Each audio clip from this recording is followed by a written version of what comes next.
guys, in this video we're going to share with you 7 fantastic tips to blow away the people in your life. Isn't that right, Benny? Yeah, it refers back to the role of customer service manager, where once you've got great people in your life or in your circle of influence, there's specific things that both Tom and I have done, we've learnt from other people, we've read about, or even we've just made up, which really blew away people in our life. They just went, wow, that's the best thing ever.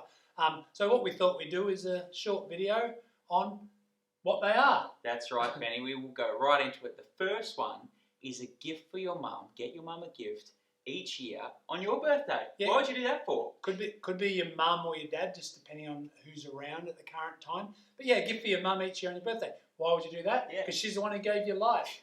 Dad had a part to play. Don't know how long that part was. But there you go. So there's tip number 1, a gift for your mum each year on your birthday. Of course on her birthday as well, but on your birthday to say thanks. And obviously you should know what your mum likes. Thanks for having me. 2 is a magic moment letter to your family or to your friends. What would be an example of that one? Well, you might write like the top 5 lessons that I've learned from you. So it could be, for instance, a mentor who's in your circle, and you write the top 5 lessons that I've learned from you. Well, I know we did one over in America, the 7 most fantastic things, or the 7 things that makes Bill fantastic. Yeah, for one of our mentors. I did one for Mum and Dad as a Christmas present, had a really nice picture that I did, and then I had the five lessons in life that Mum and Dad taught me, or 5 most valuable lessons in life that Mum and Dad taught me. That was a few years ago now.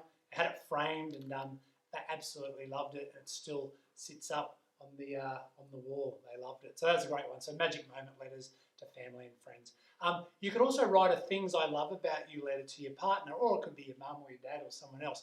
I've done a couple of those. A good stretch is 100. And then back it up with version 2, another 100. If you sit down and you find it hard to write 3, you might want to start looking for someone else. But that's another one. Write a things I love about you. Have a nice picture of you both on there. Have it framed. Makes a great present. Much, very, very well received. And I've done that a couple of times to some lovely, beautiful women I've had the fortune of having in my life. And always well received. It blows them away, doesn't it? It blows them away. Now, the 4th one, Benny, is to have a magic moment jar. Tell the guys about that. So the magic moment jar is where you sit down and you write a bunch of things that you and your partner like to do, or you and your family like to do. If you've got kids, they can contribute. So when you have you can have a jar for date night, so you can have one for you and your partner. So it might be things like, I love it when, you can put some kinky stuff in there too, I'm sure. Or you give me a massage, something like that, and you just fold the post-it note up and pop it in there. If it's the jar for the family, you probably don't want to put that one in there, but it could be like going go-karting or going to the beach for fish and chips or going to the movies or the drive-in. And same thing, the kids can contribute as well. You put that in there. So when it's date night or when it's family time, you can draw from the jar and you have these different things you can do.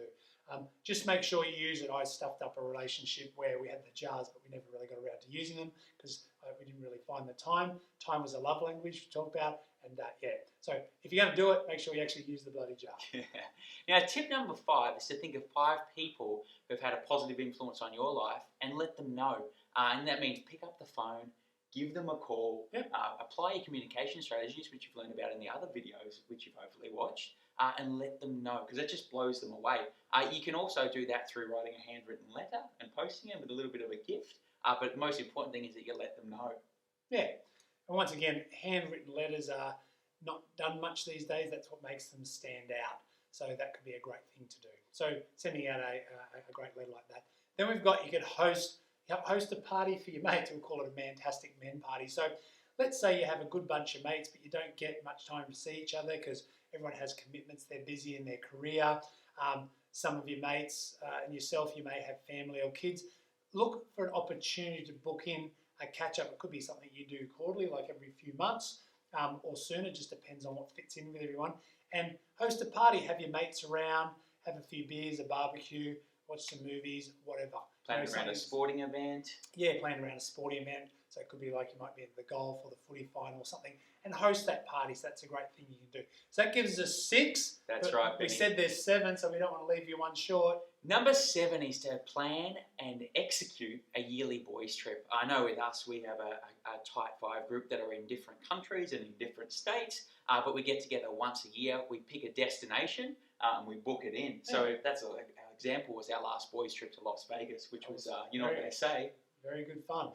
What happens in Vegas stays in What Vegas. happens in Vegas I think I left my liver in Vegas, yeah, actually. I think so too. To go back and get it. So yeah, you can have a yearly boys trip. And obviously, if you're going to aim to be having a yearly boys trip in your relationship, first you've got to make sure you plan in your holiday with your significant other, because if you're not going on holidays with the family and you're taking off on boys trips, that's not going to go down so You might well. not have a relationship soon. You might find you can have plenty of boys trips. So there you go. So there are 7 tips to blow away the most important people in your life. It's a little bit of a fun one. See if you can apply some of those, and we'd love to hear how you go with it.